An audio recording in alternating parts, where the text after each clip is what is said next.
Hi everyone, and welcome to another episode of the Product Coalition European Tour podcast series, where today I'm really excited to be joined by Balach Hussain. Welcome, Balach. Hey, Jay. Great to have you on the show. Apologies, this isn't a face-to-face session as we originally designed for, but it's great to speak regardless. Absolutely, pleasure to be here. Great. So for those listening in, this is a remote podcast recording. Apologies if we get any internet dropouts or audio issues. Hopefully you find significant value in the show regardless. So to get started, I want to just give you all a reminder that this episode and the whole European tour is dedicated to raising awareness and support for the bushfire affected communities and wildlife in Australia. So if you enjoy this episode or any of the episodes, you can show your support for 3 amazing causes over at bushfire.productcoalition.com. Originally, I was planning to visit 5 cities and over 50 product leaders to gain insights, knowledge and experience to share with you all in a face-to-face format. However, unfortunately, due to the coronavirus situation, these will now be remote recordings. If you've just discovered the Product Coalition, welcome. We're a global product community with over 500,000 readers, 6,000 Slack members and thousands of podcast listeners. To find out more about the community as a whole, please head over to platform.productcoalition.com. Now, I want to give some thanks to some brands and individuals that have been significant donors to the Bushfire Fund that I mentioned. First up is UserPilot. UserPilot is a code-free user onboarding and adoption tool designed especially for product management teams. UserPilot helps to increase conversion, user retention rates and reduce churn by guiding new users to their first aha moment with interactive walkthroughs, contextual product tours and onboarding checklists. It allows product managers to build fully customizable, behavior-triggered in-app experiences with a simple visual editor. Head over to userpilot.com to book your demo and get a free trial. Shobit Chugh is a Google product manager and he helps product managers become product leaders and have careers they can be proud of. Head over to intentionalproductmanager.com and sign up for Shobit's free class on the habits that turn product managers into exceptional product leaders and help them move through their careers fast. Product-led teams like Mixpanel and Flexport know that the best time to capture engagement is when a user is already inside the product. That's why they use Chameleon to drive feature adoption, build onboarding flows, and gather user feedback. You can give it a go at trychameleon.com/success. And some individuals I'd like to thank are Rich Mironoff, Chris Miles, and James Woodley. Balach, I'm looking forward to chatting about roadmaps and also your experience of what it's like to be a founder in Berlin. Absolutely. I look forward to all of that as well. Let's do this. Do you mind getting us going, Balach? Could you give us a bit of a background on your path into product? I have quite an interesting story about that. I studied computer science, finished college 2008, so it's been 12 years or so, and I wanted to do product. Didn't want to be a software engineer, and the reason for that was I thought that a lot of products fail because product managers fail. Or because CEOs fail. And I really believe that there are enough good engineers out there, but if you really wanted to do better products, you gotta do better product management. It didn't work out that way. I had a job for 2 months, quit that because things didn't work out with the company, went to quality assurance, then did some programming. And about 4 years ago, I went back to product management because everybody kept saying that was essentially what I was doing. So in some shape or form, I was kind of leaning towards it, and then officially did this about 4 years ago, and then led a couple of teams. Was very lucky to build products from scratch all along. That's how I got into it. Just wanting to build better products and eventually taking the role as well. Brilliant. That is a bit of a unique entry. Thanks for sharing. And now you're running your own company. Can you tell us a bit about that? Sure. So having gotten into product management, I started noticing all sorts of things that I would have loved to do since the beginning that weren't happening. And I think a lot of that came down to communication. And I noticed it again and again. Good teams communicate a lot more. Good product managers communicate a lot more. And I thought that on the human side of things, there's a lot that can be done, but it depends on the person. But on the tool side of things, we were really underserved. And we have a lot of great tools which are good at documentation and so on. But a tool that helps communicate better, that's what I thought was missing. And that's what we're building. It's called Epic.app. We started about 6 months ago, launched about 6 weeks ago. So it's very early days. Yeah, all in the same direction.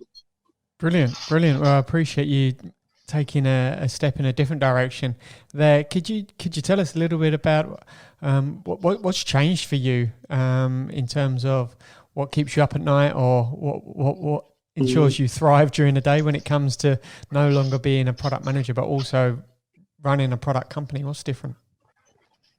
I think it's I do a lot more stuff than I used to do.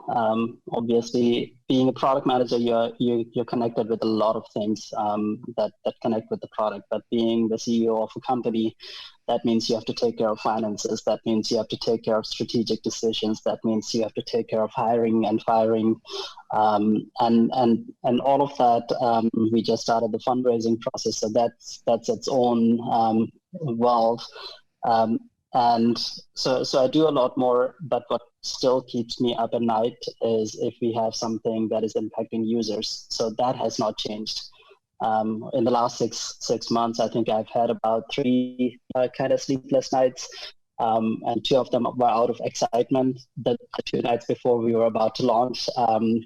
So it's the same story with a lot more at stake, and a lot more involvement, because now there's no way I can't distance myself from this thing.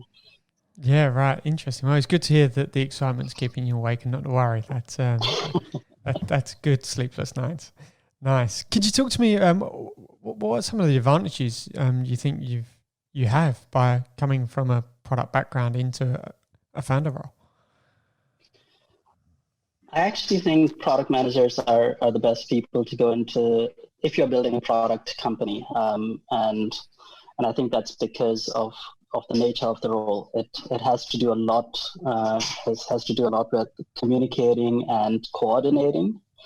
And essentially, that's what you do as an entrepreneur, right? You have to coordinate different work streams, people from completely different backgrounds, as well as incredible deep expertise, right? So if you like, on one hand, I have to talk to engineers. On the other, I have to make sure that our financial plans make sense, right?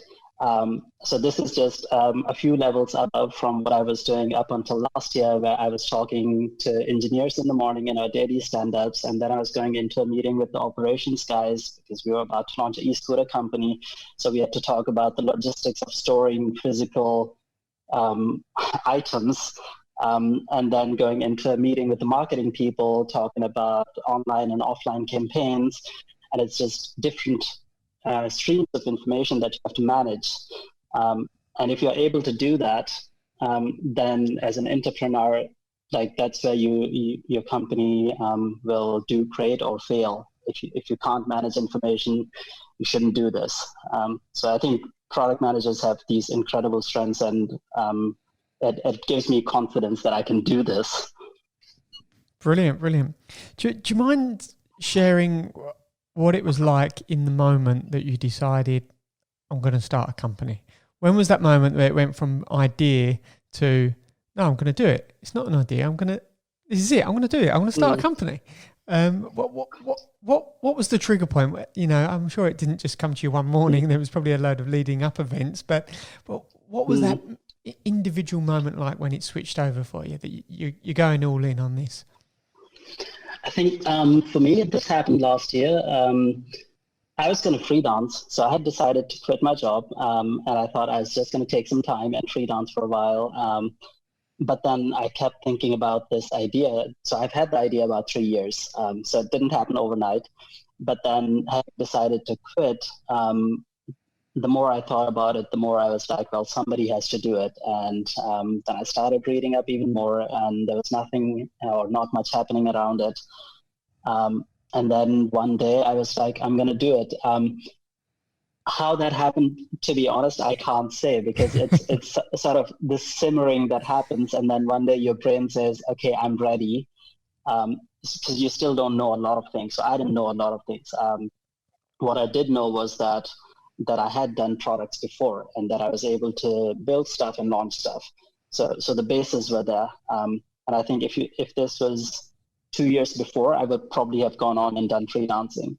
So I think a bit of experience helped. And then allowing the process to go on in my mind until it just intuitively went like, we do this. And that's when you feel, I think what is interesting to note is the moment you make that decision, that's when you feel the first bit of fear as well of, okay, I'm making a commitment. And I have no, other than I think that I can do this or it might work, I have no other reason to do it. I have no data. Yeah, it was a bit of an intuitive thing, but since then, it's the confidence has increased, and now we have launched and all, and I feel better than ever.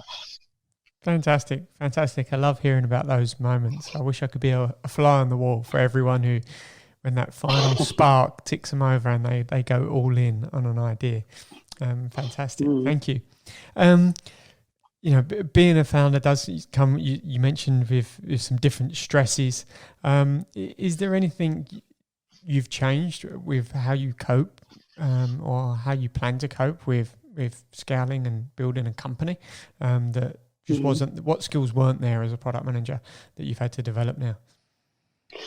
I think definitely I meditate a lot more. So, Nice. And I feel the need for it because the fact that you have to deal with all the different aspects of the business that you didn't have to, or that you had a lot more support on before, right? So that puts a lot of pressure on you, and you have to still be able to do your best because other people depend on you. And this is kind of like just the sheer quantity of information you have to manage, and the additional responsibility is just quite a big step up from your usual day. So I meditate a lot more. I actually kind of try to use all the good things that we know that we should be doing in the business, right? So I get up in the morning and I go like, okay, focus. What is the big goal for today? What are the things that I need to do? How do I make sure that I'm not overcommitting my time, or make sure that the things that I've committed time for, they get done well, and then everything else needs to be prioritized around that. So that's one thing that helps me clear my mind. On days where I wake up and I need to do something quickly, and I just get into it without doing this, I notice after a couple of hours that I'm kind of like, I've jumped into it, but I haven't taken the time to focus. So that helps. Using Epic itself helps. That kind of just tells me exactly what the big goals are and who needs my attention. So having the right tools helps. And then I try to take a break every day in the afternoon and go like, okay, now 5 or 6 hours have passed that I've been working. What else needs attention? What else needs to be prioritized? And it's a lot of that. It's kind of like coming back to the moment and kind of taking this balcony view, zooming out a bit, and then jumping back in. So that definitely helps me. And taking perspective. So what I've also been doing is actually talking to quite a few friends who, there's at least three friends who have started their companies now. So I've been advising them. And I was quite heavily involved with a couple of them when we started as well. And now Epic takes much more of my time. And that gives me a lot, right? Because then I can compare and I can see, okay, these guys are going through this stress. Am I prone to that? Or have we gone through that? Or are we going to get into it? And how do I prevent that? So actually, other people's stories help me do the right thing for me and deal with those stresses. Brilliant. Fantastic. So let's get into roadmaps. This is clearly your passion. Could you give me your take on roadmaps? What's your version of why they may be valuable? For me, it comes down to first principles thinking, right? So if you want to get anywhere, everything starts with an intention and a vision. But if you want to get somewhere and it's not just you, that's where planning comes in. You make a plan in order to be able to coordinate movement towards something. And in product management, a roadmap is supposed to denote that plan either on a strategic level or on a development level. But it is just that taking that one step further from the vision and being able to translate it into something that other people can follow, and it becomes this reference point. So I think they're crucial, because what happens otherwise is everything is fine as long as you're in the room, but the moment you leave, we have seen all these images where you come back 2 weeks later, and as a product manager, you go like, this is not what I wanted, or this is not what I expected. The CEO says the same thing, and the engineers are like, but well, so the roadmap is supposed to be this reference that you can come back to again and again, and be able to tell how far along have you come in your path or in your journey towards this vision state.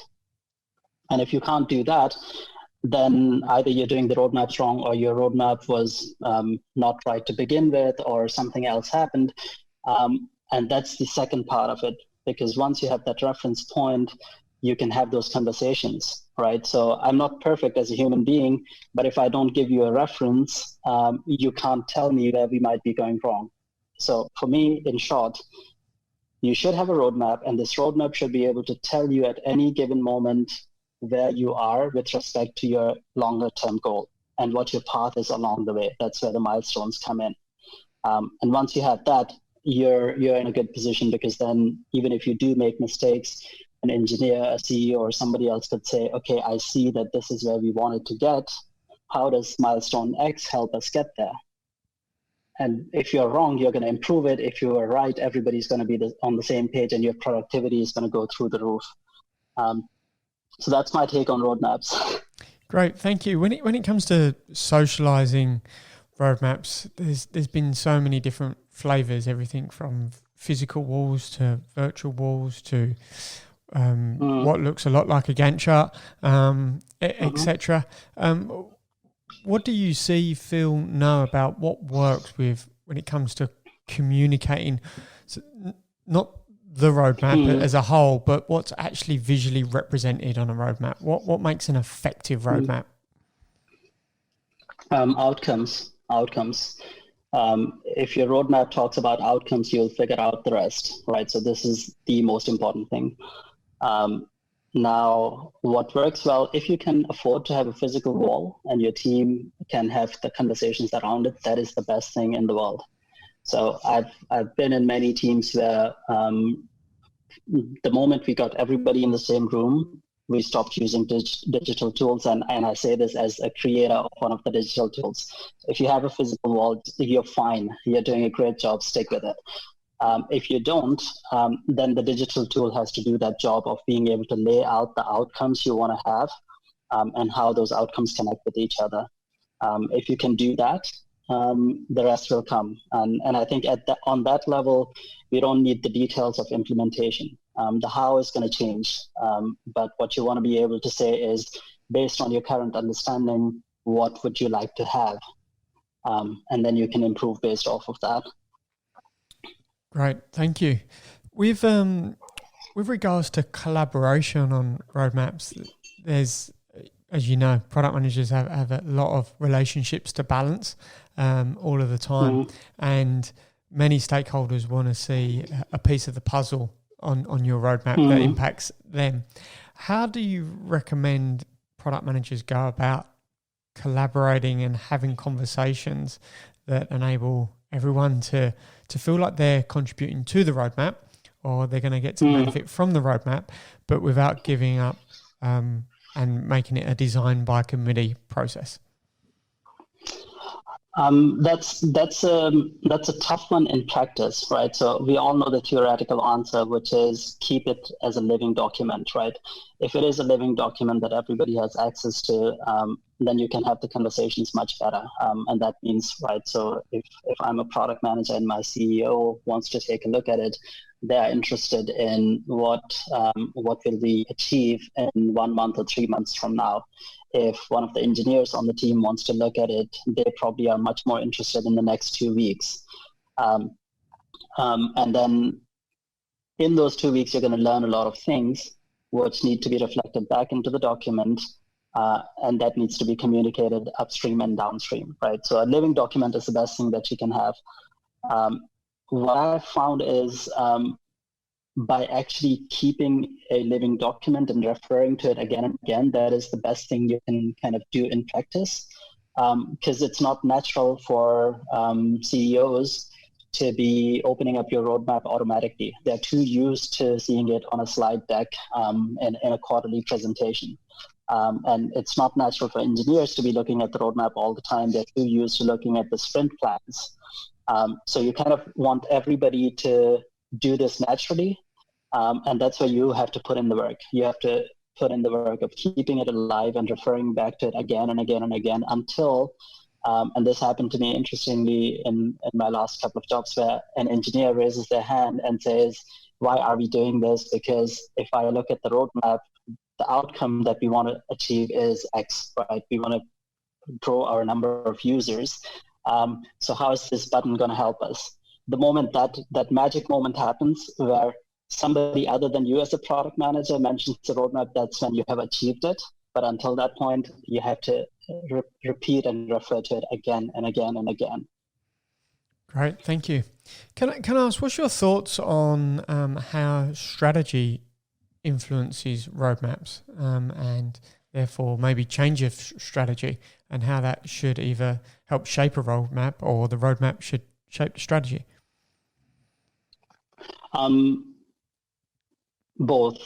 So a roadmap never directly shapes the strategy. It is the learnings that you get as a result of following a plan, right? But a strategy definitely shapes the roadmap, right? And this is where we talk about product strategy as not something as something different from development strategy, where you might be thinking about, if you're building a complex product, you might be thinking about what engineering decisions are you going to take? Are you going to host it on AWS? Are you going to use this database versus that database? Because this one works for 100,000 users, and in 6 months from now, you're going to have to serve 10 million and so on. So that's a development strategy where you might be picking and choosing different things based on what you know. When it comes to product strategy, this is where things get a bit more complicated, because that is not as linear as today we are serving 100 customers and tomorrow it's going to be 10 million. It's about today we are doing roadmaps and tomorrow we want to be able to do AI, right? And it's like, whoa, okay, do you want to talk about AI today, or do you want to start talking about it in 6 months? And what would you like to have at that point in the product that takes you there? And this strategy has to include not just how you develop the product, but how you bring it to the customers. How do you ensure that you're kind of working well with your competitors, in the sense of not giving it away too early and not being too late? How are you pricing stuff? So all of that goes into the strategy, and that has to shape the roadmap. So you don't necessarily want to be choosing the database for AI and 10 million ops today, even though you know that it's going to come. But you need to be able to put it somewhere to be able to make those connections and say, okay, this is what makes sense. Strategy needs to shape the roadmap, to put it short. Yeah, I know I've certainly been in a position where I would love a nice, strong strategy, but unfortunately, particularly it might be in a smaller business where like founder-led, etc., and you're just not afforded that as an asset, firstly, or maybe time from a founder or a leadership team to really shape that up, and they're all in on the product, but they've not taken the first step. They're trying to start the car in second gear as such, and they're looking to the roadmap instead of looking to the strategy. It's great to hear the reinforcement of strategy first. Now, we're recording this on, let's have a look, 27th of March, the year 2020.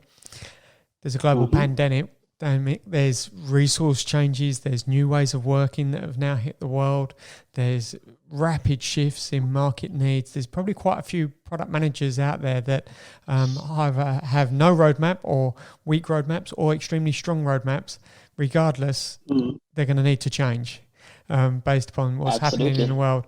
When you've got an event like this going on, how do you propose people best handle change to the roadmap to ensure it's not flippant and you don't want to wait for strategy to change over 3 or 6 months? You need to make changes now.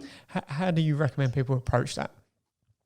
I think I'm going to put on my agile coach hat on for this, as well as an entrepreneurial hat, right? The thing is, the longer you think, or the further in the future you think about something, less details you have, the less data you have, right?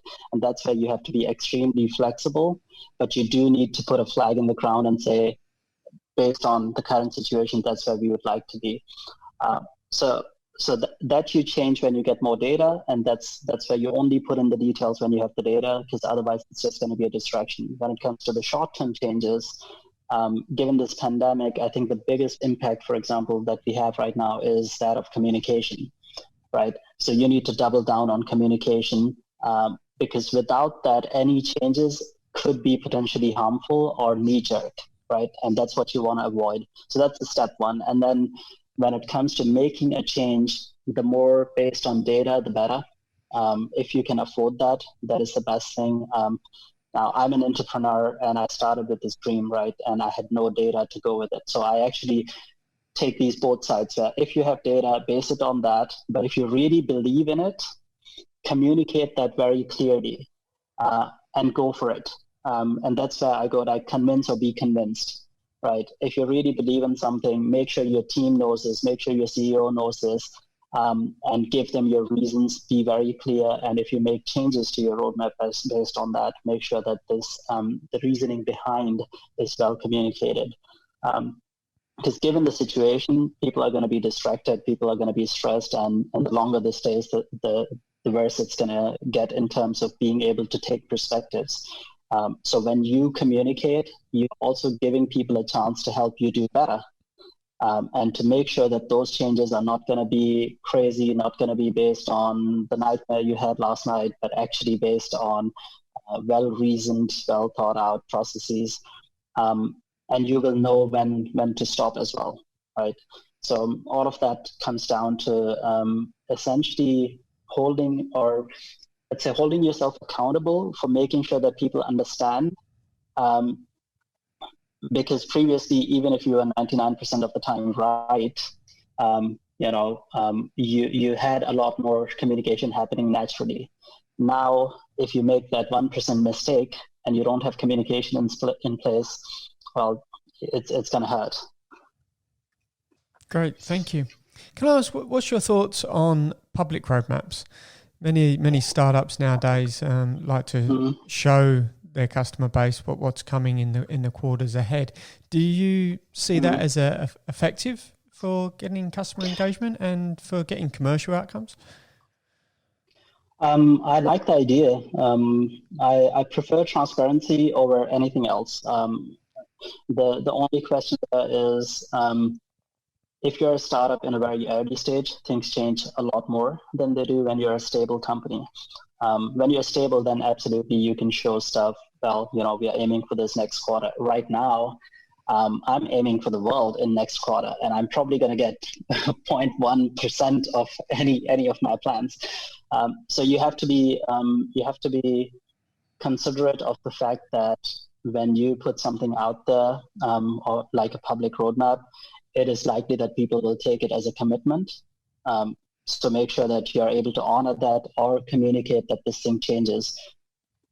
But in principle, I love the idea. I think more companies should do this. Great. Another point I wanted to talk to you about with regards to roadmaps was how they can be used to hold an employee accountable for personal performance. That in the instance where the manager says you didn't deliver on this thing, on this little dot on the roadmap, like you said. What's your thoughts on using roadmaps to either incentivize employees or to manage performance of employees? So there's a short and a longer answer to that. The short answer is never do that. The slightly longer answer is that you shouldn't be evaluating employees on output, and the dot on the roadmap is only indicative of the output, not of the process that went into it, the decisions that were made into it, and so on. Now, we do have some companies using Epic for OKRs. That's a different way to do this. If you're still kind of keeping outcomes and personal development plans in there, you can use it as a reference point. And you could be doing this in Excel sheet, doesn't have to be Epic, but you could use the reference point and say, okay, what did we achieve? But that's where the conversation stops, and the proper conversation about how we got there starts, which has to be person to person as a human being, because the employee works within a system and not as a sole agent in a transactional system. Brilliant. Thank you. It's good to hear that. I've really enjoyed the session, Balach. I've got a quick question. I've not been able to get to Berlin to enjoy the product scene, the startup scene, unfortunately.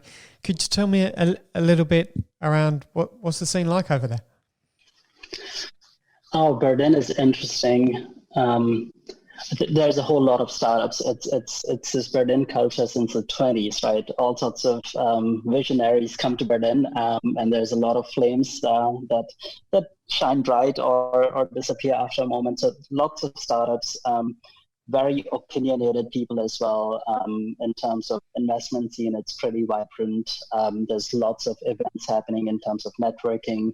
When it comes to product management, I think this would be crazy place to come in, where you have people who don't want to do roadmaps at all, to all the way to people who are like, well, Gantt charts have been working for me for the last 20 years, and I'm not talking about anything else. So you have the entire spectrum when it comes to product management, when it comes to the entrepreneurial world. It's crazy. You would have loved it.